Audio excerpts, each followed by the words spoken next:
ప్రేక్షకులందరికీ నమస్తే. ఇంకా ఎక్కడనైనా అక్కడనో ఇక్కడనో పుసుకున్న నోరు జారితే మా అమ్మగాని ఏమనుకోకరి ముందుగా నేను చెప్తున్నా. ఎందుకంటే ముచ్చట గసండిది కాబట్టి పక్క నోరు జారవలసి వస్తుంది.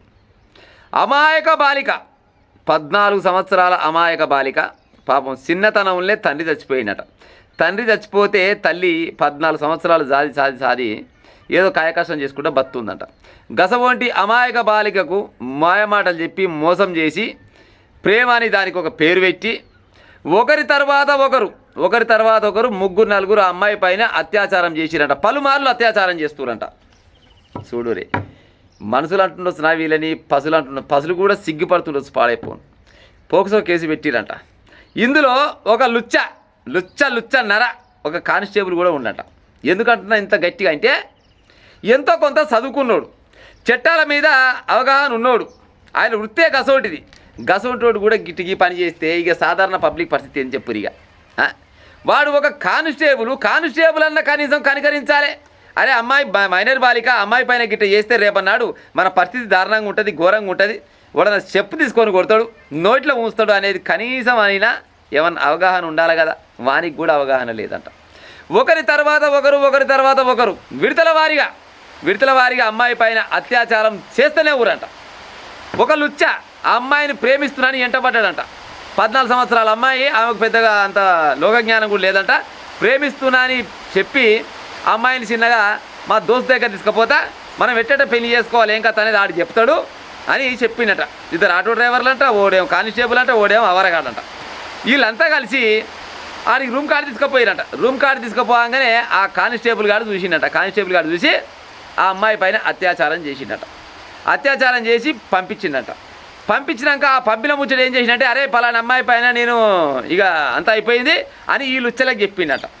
ఈ లుచ్చలకు చెప్తే ఈ లుచ్చలు ఏం చేసిరు, నువ్వు ఆయన కాడికి పోయినది ఈ వీడియోలు మొత్తం ఉన్నాయి, ఆ వీడియోలు బయటికి రావద్దంటే మాకు లొంగాలి, నువ్వు మాకు శారీరకంగా మేము అడిగినప్పుడల్లా మా కాడికి రావాలి, మేము ఎట్లా అంటే గట్ట ఉండాలి మాతో అని చెప్పిరంట. ఫోటోలు తీసిరంట, వీడియోలు తీసిరంట. నా భయపడే అమ్మాయి వీళ్ళు అడిగినప్పుడల్లా వీళ్ళకు లొంగడం మొదలుపెట్టిందట. చూడరే ఎన్ని రకాలుగా అంటే అన్ని రకాలుగా అమ్మాయిని వాడుకొని ఆటో పైన ఓసారి ఒక ఏరియా కొనబోతారంట. ఆ తర్వాత అక్కడ అత్యాచారం చేసినాక మళ్ళీ ఇంకో కాడికి కొనబోతారంట. ఆడి కొనపోయినాక ఆడ ఇలా కోరిక తీసుకుంటారంట. ఆడికి వెళ్ళి తీసుకొచ్చి ఇంటికి పెట్టి పోతప్పుడు మళ్ళీ ఫోన్ చేసినప్పుడు మళ్ళీ బరాబర్గా నా కాడికి రావాలి. మనుషులా మీరు గాడిదలా ఏమనాలరా మిమ్మల్ని లుచ్చలారా బిసోటోళ్ళకు అసలుకు ఇవి ఏమెక్కడ చూస్తున్నారో అసలు నాకైతే రాష్ట్ర ప్రభుత్వం అయితే నాకు అర్థమైతే లేదు. పిట్టలు కాల్చినట్టు కాల్చి పడేసి ఆ కాల్చేది కూడా ఒక వీడియో తీసి సోషల్ మీడియాలో పెట్టాలి. లుచ్చలారా ఎవరైనా కానీ మైనర్ బాలికల పైన కానీ ఎవరిపైన కానీ గిసవంటి అత్యాచారాలు కానీ లేకపోతే లైంగిక దాడులు చేస్తే వాళ్ళందరికీ గిదే శిక్ష పడుతుందని చెప్పాలి. కానీ అట్లా చెప్పేటోడే లేకపోయా, పాడైపోను అట్లా చెప్పేటోడే లేకపోయా. ఏడికెళ్ళి ఇట పాడైతే ఎట్ట పాడైతే చెప్పురిగా. వీళ్ళకు పోక్సో కేసు అనగానే వాళ్ళకి ఇదే ఉంటుంది అది ఉంటుంది అని చెప్తున్నారు. మొన్నవాడు ఏం చేసినాడు, ఏకంగా 6 చంపే. ఆ తర్వాత గిదేదో అటగుడులో ఏదో కాడ ఉంటే ఆడగుడు గిదే పని చేసే. ఇవాళ ఒకరి తర్వాత ఒకరు 3-4 కలిసి అంటే అమ్మాయిని శారీరకంగా ఎన్నిసార్లు అంటే గన్నిసార్లు వాడుకురంట.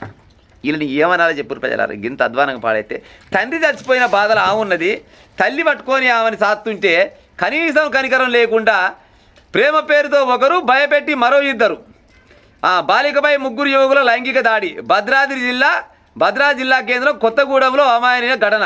నిందితుల్లో ఆటో డ్రైవర్లు, ఒక కానిస్టేబుల్, 9 అరెస్టు, పరారిలో 2 ఉన్నారట. 9 కాదు ఇంకిద్దరు కూడా ఉన్నారట. ఇంతమంది తగినాక ఆ అమ్మాయి ఎడబత్తదురా నాయన. మీరు మనుషులు అంటారా? ఏ పదంతో తిట్టాలో చెప్పురు ప్రజలరిగా. ఏమనంటే ఇప్పుడు మా ఛానల్లో పాడైపోయినాడు టూ అని మ్యూజిక్ వేస్తా గుర్తుంది. కానీ గింత అధ్వానంగా పడే తండ్రి లేని పిల్ల కనీసం కనికరం ఉండాలి. వాడు ప్రేమించిన అని చెప్పిండు. ప్రేమించినోడు ఎట్ట ఉండాలి, ప్రేమించినట్టే ఉండాలి. సరే 14 ఏళ్ళు ఉన్నాయి కదా, సరే ఒకవేళ పెళ్లి చేసుకున్న బుద్ధి ఉంటే దొంగసాటుగా చేసుకుంటూ చాలామంది ఉన్నారు, అది నేను చెప్పకూడని విషయం లేదు. ఆయమన్న పిల్లగాడైతే ఏజ్ వచ్చిందాక ఆగినాక ఆ తర్వాత పెళ్లి చేసుకున్నారు, అది లెక్క. ఎట్టెట్ట పెళ్లి చేసుకోవాలి నాకు హెల్ప్ చేస్తారని ఈ లుచ్చల కాడికి పోతే ఇదే సందు దొరికింది అనుకుని అమ్మాయి పైన మృగాల కంటే హీనంగా అమ్మాయిని చిత్రహింసలు పెట్టి పలుమార్లు అత్యాచారం చేసిరంటే ఏమనాలో చెప్పురిగా. ఎక్కువసేపు ఏం చెప్పాను, ఇంకొక నిమిషం చెప్తే ఈయన ప్రయత్నం చేయరు. చిన్న వయసులోనే తండ్రిని కోల్పోయిన తల్లి రెక్కల కష్టాన్ని నమ్ముకొని జీవిస్తున్న 14 ఏళ్ల బాలికపై 3 కామాంధులు దారుణానికి పాల్పడ్డారు. బాలిక అమాయకత్వాన్ని ఆసరగా తీసుకొని ప్రేమ పేరుతో దగ్గరైన ఒకరు లైంగిక దాడికి పాల్పడగా ఈ విషయం నలుగురికి చెబుతానని బెదిరించి మరో ఇద్దరు అత్యాచారానికి పాల్పడిన ఘటన యాదాద్రి కొత్తగూడెంలో జరిగింది. దీనిపై కేసు నమోదు చేసిన పోలీసులు నలుగురిని అరెస్ట్ చేయగా మరో ఇద్దరు పరారులో ఉన్నారు. ఈ కేసు వివరాలు కొత్తగూడెం డిఎస్పీ ఆదినారాయణ సారు మీడియాకు వివరించినట్ట. ఇంకెక్కడ వాయి ముచ్చట. 14 ఏళ్ల బాలికకు తండ్రి మరణించగా తల్లి మాత్రమే ఉంది. తల్లి కూలి పనులు చేస్తూ ఒక్కగానొక్క కూతుర్ని పోషిస్తుంది. చందుపల్లి మండలం గరీబ్పేటలో ఆటో డ్రైవర్ మూర్తి రామకృష్ణ ఈ లుచ్చగాని పేరు మూర్తి రామకృష్ణ ప్రేమ పేరుతో సదరు బాలికకు దగ్గరయ్యాడు.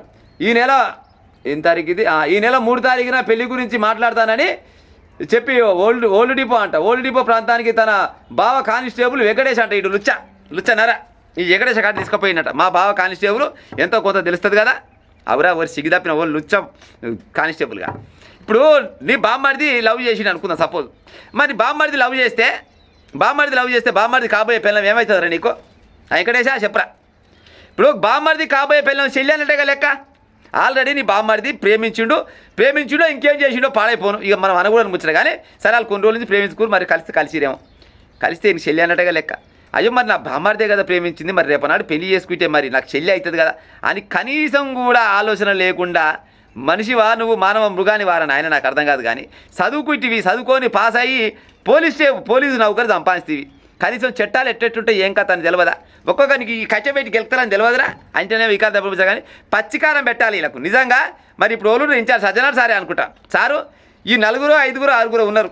వీళ్ళకు ఇసబోటి కట్టె తీసుకొని తేజకారం మంచిగా ఉప్పు వేయకూరి మమ్మల్ని ఉప్పేస్తే కారం కొట్టేస్తుంది, కారం విరిగిపోతుంది, కారం పెద్ద కొట్టదు.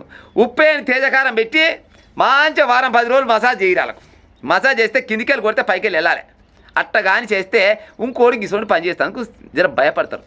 కానీ ఏం చేస్తారు, వాళ్ళని కొనబోతారు. వాళ్ళ మీద పోక్సో కేసు పెట్టి రిమాండ్కి పంపి ఎంక్వైరీ చేసి అసలు వాళ్ళు చేసిరా చేయలేదా, ఏ పేరు ఏ ఊరు, వాళ్ళ దాంట్లో మైనర్లు ఉండరా మేజర్లు ఉండరా. అరే అయ్యా ఇక కేసు పోతుంది. ఏదైనా 6 నెలలు కాదు 6 సంవత్సరాలు కూడా అవుతుంది. మమ్మ కానీ వీళ్ళకు భూ పెట్టడం దండగా, వీళ్ళకి నీళ్ళు ఇవ్వడం దండగా. ఇసవంటోళ్ళని పిట్టలు కాల్చినట్టు కాల్చి నడి రోడ్డు మీద కుక్కలు కొట్టినట్టు కొడితే ఎవరికన్నా ఇంకోడన్నా గిసోంటి పని చేయాలంటే సిగ్గు వస్తుంది. మరి ఇంకా ఎక్కువ అయితే ఓ పని చేయదు. వెనకడికి బయళ్ళకి పొరగాలు పోగొట్టి ఏం చేసేది అనుకుంటారు. గిసోటి కాడ ఒక ఏమంటారు కడీలు ఉంటాయి కదా, కడీలు లేవు ఈ కాలంలో. ఒక గిసోటి పైన ఒకటి అదేంటి రాడు ఉంది కదా, కోళ్ళగూత అంటారు ఇరికేనా, కోళ్ళగూత వేసి పందికొత్తల పొగేసి దాంట్లో 4-5 తేజ ఒట్టిమిరపకాయలు ఒట్టిమిరపకాయలు వేస్తే ఏమంటారు ఆ ఘాటుకు నశాలానికి ఎక్కుతుంది. ఘాటు పోయి గసవంటి పని వారం 10 రోజులు చేసినాక ఆ తర్వాత చిత్రహింసలు పెట్టేది మొత్తం జనాలకు చెప్పి పిట్టలుగా కాల్చి పడేస్తే ఇంకోటి చేసేందుకు ఉత్సవ పడుతుంది కొడుకులకు. అవునా కాదా చెప్పురు ప్రజలారా.